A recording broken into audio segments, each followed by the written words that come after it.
Sa punto pong ito, pag-usapan na natin ang mga pinakabagong update patungkol sa mga programa ng administrasyon ng Pangulong Ferdinand R. Marcos Jr. dito lamang sa Mr. President on the Go.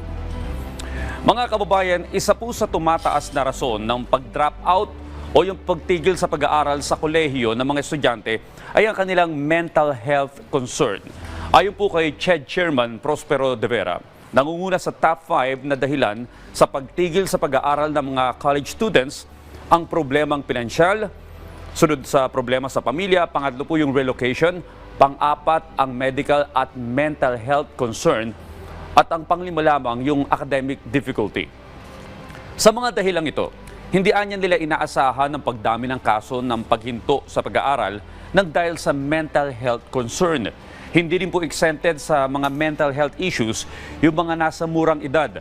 Ayon naman po sa Department of Education, may 1,686 na kaso ng completed suicide at 7,892 na kaso ng attempted suicide sa mga estudyanteng nasa elementary at high school mula noong 2017 hanggang 2023.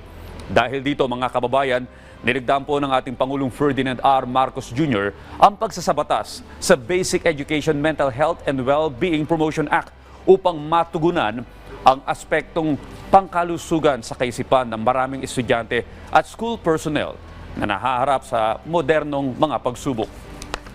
Ayon po sa ating Pangulo, 17% na kabataan ang nagtangkang kitilin ang sariling buhay at 1% lamang ang nagpatingin sa mga profesional.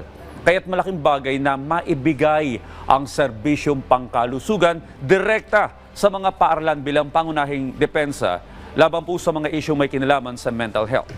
Sa pamamagitan anya ng bagong batas na ito, ang mga paaralan ay magiging sanktuaryo na ng pag-aaral at pangkalahatang kaayusan sa tulong ng care centers na pangangasiwaan po ng mga professional at magbibigay ng counseling at stress management workshop at magpapatupad ng mga programa upang maalis ang maling impresyon patungkol sa mental health.